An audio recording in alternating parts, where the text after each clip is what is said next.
The Adventure of the Christmas Pudding by Agatha Christie, Part 5.2 and Part 6, because Part 6 is literally 3 sentences.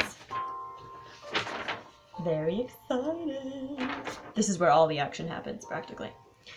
Alright, so Poirot is giving an explanation to the kids right now. And Bridget is dead. Okay. Aha, and now Poirot just talked about how Desmond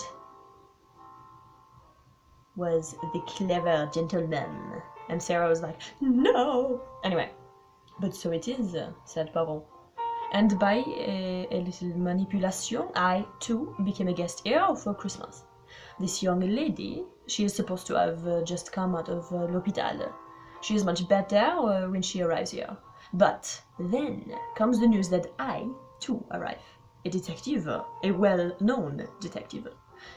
At once, she has what you call the wind-up. She hides the ruby in the first place she can think of. And then, very quickly, she has a relapse and takes to her bed again. She does not want that I should see her, for doubtless I have a photograph and I shall recognize her. It is very boring for her, yes, but she has to stay in her room, and her brother, he brings up the trace.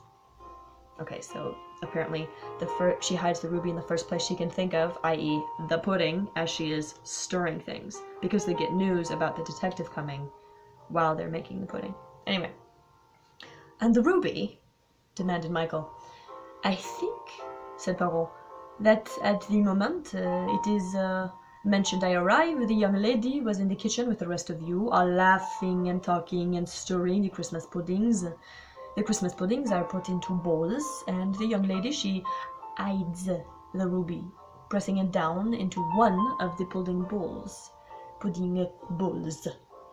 Not the one that we are going to have on Christmas Day, oh no, that one, she knows, is in a special mold. She put it in the other one, the one that is destined to be eaten on New Year's Day.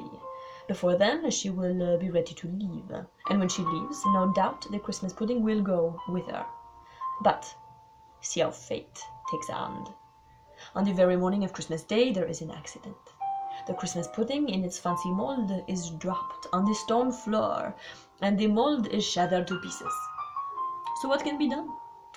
The good Mrs. Ross, she takes the other pudding and sends it in. Good Lord, said Colin. Do you mean that on Christmas Day, when Grandfather was eating his pudding, that was a real ruby he'd got in his mouth? Precisely, said Poirot. And you can imagine the emotions of Monsieur Desmond Wortley when he saw that. Eh bien, what happens next? The ruby is passed round, I examine it, and I manage unobtrusively to slip it in my pocket, in a careless way, as though I were not interested. But one person at least observes what I have done. When I lie in bed, that person searches my room. He searches me. He does not find the ruby. Why? Because, said Michael breathlessly, you had given it to Bridget. That's what you mean. And so that's why... but I don't understand quite. I mean, look here, what did happen? Poirot smiled at him. Come now into the library, he said, and look out of the window, and I will show you something that may explain the mystery. He led the way, and they followed him. Consider, once again, said Poirot, the scene of the crime. He pointed out of the window. A simultaneous gasp broke from the lips of all of them. There was no body lying on the snow. No trace of the tragedy seemed to remain except a mass of scuffled snow. It wasn't all a dream, was it? Said Colin faintly. Has someone taken the body away? Ah, said Poirot. You see, the mystery of the disappearing body. He nodded his head, and his eyes twinkled gently. Good Lord, cried Michael. Monsieur Poirot, you haven't... Oh, look here, he's been having us on all this time. Poirot twinkled more than ever. It is true, my children, I've had my little joke. I know about your little plot, you see, and so I arranged a counterplot of my own. Et voilà, Mademoiselle Brigitte. None the worse, I hope, for your exposure in the snow. Never should I forgive myself if you attract une fluxion de poitrine. Bridget had just come into the room. She was wearing a thick skirt and a woolen sweater. She was laughing. I sent a tisane to your room, said Poirot severely. You have drunk it? One sip was enough, said Bridget. I'm all right. Did I do it well, Monsieur Poirot? Goodness, my arm hurts. Still, after that tourniquet you made me put on it. You were splendid, my child, said Poirot. Splendid. But see, all the others are still in the fog. Last night I went to Mademoiselle Brigitte. I told her that I knew about your little complot, and I asked her if she would act a part for me. She did it very cleverly. She made the footprints with a pair of Monsieur Le Watley's shoes. Sarah said in a harsh voice, But what's the point of it all, Monsieur Poirot? What's the point of sending Desmond off to fetch the police? They'll be very angry when they find out it's nothing but a hoax. Poirot shook his head gently. But I do not think for one moment, mademoiselle, that Monsieur Le Watley went to fetch the police, he said. Murder is a thing in which Monsieur Le Watley does not want to be mixed up. He lost his nerve badly, and all he could see was his last chance to get the ruby. He snatched that, he pretended to telephone. The telephone was out of order, and he rushed off in a car, in the pretense of fetching the police. I think myself it is the last you will see of him for some time. He has, I understand, his own ways of getting out of England. He has his own plane, has he not, mademoiselle? Sarah nodded. Yes, she said. We were thinking of...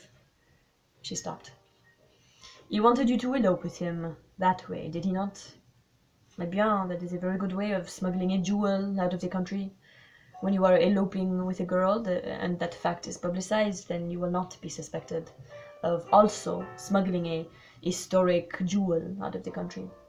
Oh yes, that would have made a very good camouflage. I don't believe it, said Sarah. I don't believe a word of it. Then ask his sister, said Poirot, gently nodding his head over her shoulder. Sarah turned her head sharply. A platinum blonde stood in the doorway. Platinum blonde is like super bright blonde. She wore a fur coat and was scowling. She was clearly in a furious temper. Sister my foot, she said, with a short, unpleasant laugh. That swine's no brother of mine. So he's beaten it, has he, and left me to carry the can? The whole thing was his idea. He put me up to it. Said it was money for jam. They'd never prosecute because of the scandal. I could always threaten to say that Ali had given me his historic jewel. Des and I were to have shared the swag in Paris, and now... Oh, the swine runs out on me. I'd like to murder him. She switched abruptly. The sooner I get out of here. Can someone telephone for a taxi? A car is waiting at the front door to take you to the station, mademoiselle, said Poirot. Think of everything, don't you? Most things, said Poirot complacently. But Poirot was not to get off so easily. When he returned to the dining room after assisting the spurious, like, it's almost a synonym of vicious, Miss Lee Wortley, into the waiting car, Colin was waiting for him. There was a frown on his boyish face. But look here, Monsieur Poirot, what about the ruby? Do you mean to say you've let him get away with it? Poirot's face fell. He twirled his moustaches. He seemed ill at ease. I shall recover it yet, he said weakly. There are other... I was going to do a British accent. There are other ways. I shall still... Well, I do think, said Michael, to let that swine get away with the ruby. Bridget was sharper. He's having us on again, she cried. You are, aren't you, Monsieur Poirot? Shall we do a final conjuring trick, mademoiselle?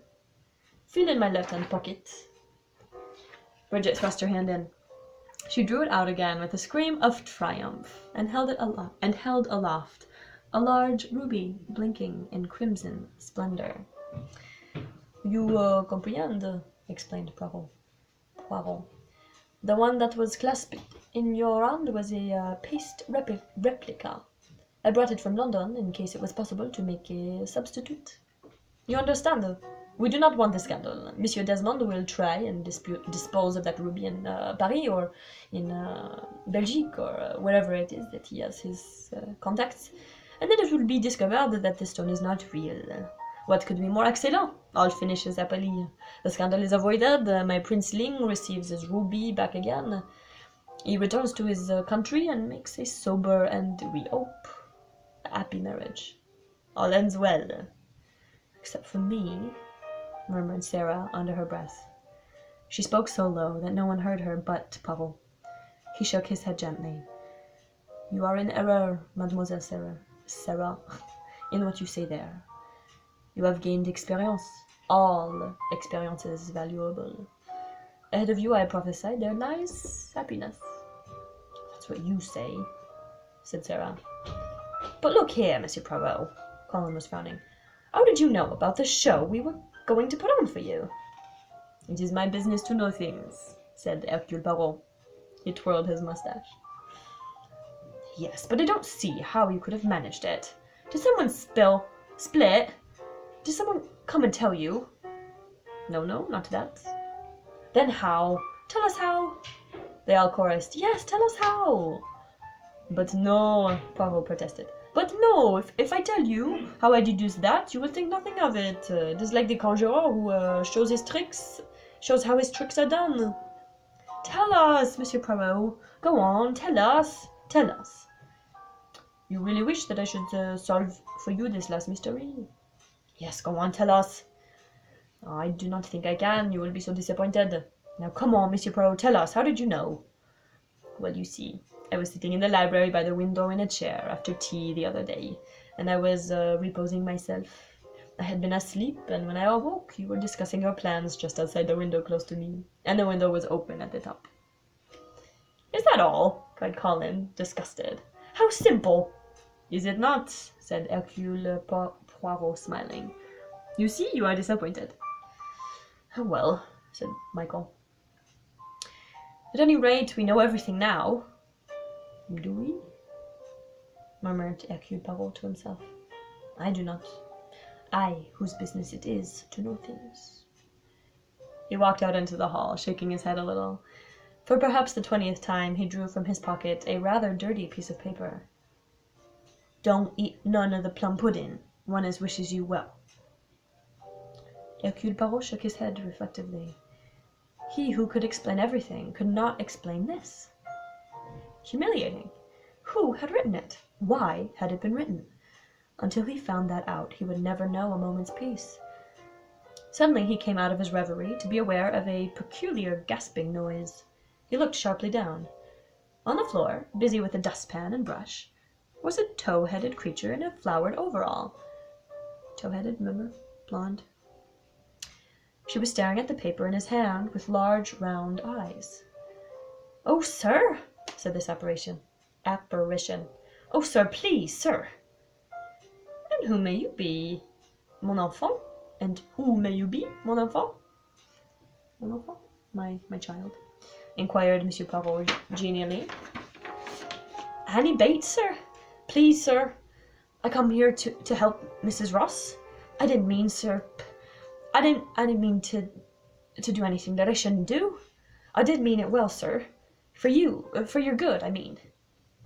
Enlightenment came to Poirot. He held out the dirty piece of paper. Did you write that, Annie? I didn't mean any harm, sir. I really I didn't. Of course you didn't, Annie. He smiled at her. But tell me about it. Why did you write this? Well, it was them two, sir. Mr. Lee Wortley and his sister. Not that she was his sister, I'm sure. None of us thought so. And she wasn't in a bit. We could all tell that. We all thought something queer was going on. I'll tell you straight, sir. I was in her bathroom taking in the clean towels, and I listened at the door. He was in her room, and they were talking together. I heard what they said, plain as plain. This detective, he was saying, this fellow Poirot, who's coming here. We've got to do something about it. We've got to get him out of the way as soon as possible. And then he says to her in a nasty, sinister sort of way, lowering his voice, where did you put it? And she answered him, in the pudding. Oh, sir, my heart gave such a leap, I thought I would stop beating. I thought they meant to poison you in the Christmas pudding. I didn't know what to do. Mrs. Ross, she wouldn't listen to the likes of me. Then the idea came to me as I'd write you a warning. And I did, and I put it on your pillow, where you'd find it when you went to bed. Annie paused breathlessly. Poirot surveyed her gravely for some minutes. You see too many sensational films, I think, Annie, he said at last. Or, perhaps it is the television that affects you. But the important thing is that you have a good heart and a certain amount of ingenuity. When I return to London, I will send you a present. Oh, thank you, sir. Thank you very much, sir. What would you like, Annie, as a present? Anything I like, sir. Could I have anything I like? Within reason, said Hercule Poirot prudently. Yes. Oh, sir, can I have a vanity box? A real posh slap-up vanity box like the one Mr. Lee Wortley's sister, what wasn't his sister, had? Yes, said Poirot. Yes, I think that could be managed. It is interesting, he mused. I was in a museum the other day, observing some antiquities from Babylon or one of those places, thousands of years old. And among them were cosmetic boxes. The art of woman does not change. I hate that part. He assumes women are vain. That's stupid. No. Dumb. Beg your pardon, sir, said Annie. It is nothing, said Poirot. I reflect. You shall have your vanity box, child. Oh, thank you, sir. Thank you very much indeed, sir. Annie departed ecstatically. Ecstatic is like excited. Poirot looked after her, nodding his head in satisfaction. Ah, he said to himself. And now, I go. There is nothing more to be done here. Part 6. Hercule Poirot enjoyed it. He enjoyed it very much. He said to himself that he had had a very good Christmas. Le fin. Finished.